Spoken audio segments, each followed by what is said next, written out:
Advisor గా పెట్టుకున్నదా లేదా? పెట్టుకున్నామని చెప్పండి, పెట్టుకోకపోతే పెట్టుకోలేదని చెప్పండి. నంబర్ 1. నంబర్ 2 అధ్యక్ష, 7,500 మెట్రిక్ టన్నులు ఒక ఏడాది కాలం నుంచి కాకినాడ పోర్టులో పడున్నమాట వాస్తవమా? ఆ బియ్యం పరిస్థితి ఏంది? దానివల్ల లాభం వచ్చిందా, నష్టం వచ్చిందా? Number 3, let me complete half minute let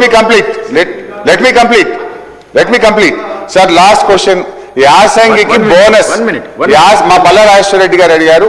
గత యాసంగికి సంబంధించిన సన్న వడ్లకు ఇచ్చే బోనస్ 1,100 కోట్ల రూపాయలు ఎప్పట్లోగా చెల్లిస్తారు? నంబర్ 3. నంబర్ 4, మీరు ఇచ్చిన ఆదిత్య బిర్లా గ్రూప్ కు టెండర్ బిల్స్ ఇచ్చారా, నామినేషన్ బేస్ మీద ఇచ్చారా చెప్పండి. నంబర్ 4. లాస్ట్ సార్, మేమెవరికి రికమెండ్ చేయలేదు. ఒకవేళ మీరు ఇంత నిజాయితీగా ఉంటే హౌస్ కమిటీ అన్న వేయండి, ఫైల్స్ అన్ని స్పీకర్ గారి దగ్గర పెట్టండి, మేము వస్తాం అధ్యక్ష. మీ దగ్గరనే దాంట్లో జరిగిన అవినీతి ఏందో, అవకతవకలేందో అన్ని మేము మీకు ఆధారాలు ఇస్తాం, రుజువు చేస్తాం అధ్యక్ష. గౌరవ మంత్రి స్పీకర్ సార్, నేను మళ్ళీ రిపీట్ చేస్తున్నా. Speaker sir, I have replied to him.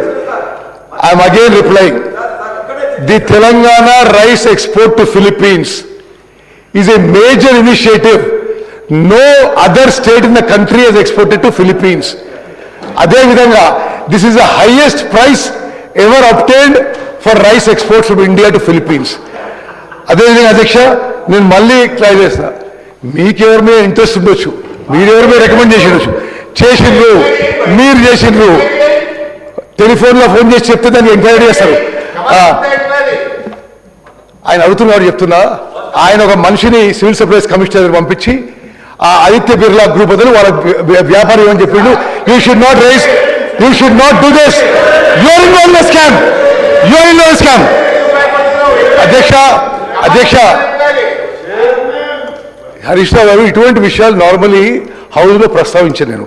But మీరు చేసి మళ్ళా ఇంకో తప్పు చేస్తే బాగా ఎంక్వైరీ ఇప్పుడు ఇరిగేషన్ మినిస్టర్ అన్ని ఎంక్వైరీలు చేయాల్సి వస్తుంది ఇప్పుడు దానికి.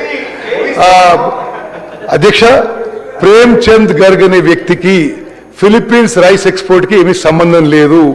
తెలంగాణ ప్రభుత్వం ప్రతి గింజ కొనుగోలు చేయడానికి దే ఆర్ కమిటెడ్. సన్న బియ్యానికి 500 రూపాయలు బోనస్ ఇవ్వడానికి our government is committed. Thank you. Balla Rajeshwara Reddy గారు. బోనస్ దయచేసి మంత్రి గారు, గత యాసంగిలో ఇవ్వాల్సిన 1,205 కోట్ల బోనస్ ఎప్పుడు ఇస్తారు అని అడిగాం సార్. దయచేసి అది ఒక్కటి చెప్పండి. రెండోది, నిన్న ముఖ్యమంత్రి గారు చెప్తూ మీరే చెప్పారు 50 లక్షల మెట్రిక్ టన్నులకి ఇప్పటికే 70 లక్షల మెట్రిక్ టన్నులు కొన్నామని. అది లాస్ట్ సీజన్ లో అయిపోయింది. మరి ఈ సీజన్ లో కొంటారా కొనరా? ఒకటి. రెండోది, దానికి అసలు సమాధానం చెప్పట్లేదు. మూడోది, వరి వేయడం అనేది కష్టం, వరి వేయొద్దని చెప్పేసి వాళ్ళు కూడా చెప్తున్నారు, మీరు కూడా చెప్తున్నారు, మరి వ్యవసాయ శాఖ మంత్రి గారు కూడా మనం చెప్తున్నారు. మరి ఇంతకుముందు వేస్తేనేమో ఇట్లా వద్దు అని చెప్తే మమ్మల్ని తిట్టిండ్రు, వరి వేయద్దని చెప్పేసి. ఇక్కడున్న నిన్న ఒక సభ్యుడు మన గట్టిగా మాట్లాడాడు. నిన్న ముఖ్యమంత్రి గారు మాట్లాడితే వాళ్ళు తల ఉంచుకొని కూర్చున్నారు. 50 లక్షలకే అలవాటు అయింది కాబట్టి వరి వేయొద్దు, ఇంకోటి అని చెప్పారు. మరి వచ్చే సీజన్ లో వరి వేయాలా వద్దా? మీరు డైరెక్ట్ గా చెప్పండి. ఎందుకంటే నిన్న మీరు మంత్రి గారు ఎవరు చెప్తారు, ముఖ్యమంత్రి గారు ఎవరు చెప్తారు? వచ్చే సీజన్ లో, ఇప్పుడు ఈ సీజన్ లో వచ్చి అధ్యక్ష, ఇప్పుడు మీరు 50 లక్షల మెట్రిక్ టన్ దాటింది కాబట్టి కొనరా? ఇప్పుడు ఈ యొక్క యాసంగిలో వచ్చిన వడ్లని మీరు కొంటే ఎప్పుడు స్టార్ట్ చేస్తారు? అరే అదే చెప్పమంటున్నాం.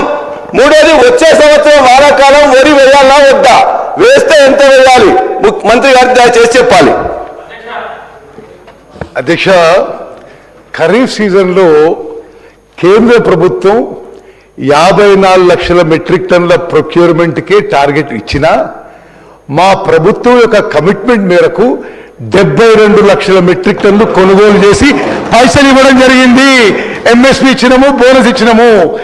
మరి ఆ తత్తిమ విషయాలకి నేనేమంటున్నా, అదేవిధంగా ఈ రబీ పంటలో కూడా ప్రతి గింజ కొనుగోలు చేయబోతున్నాము.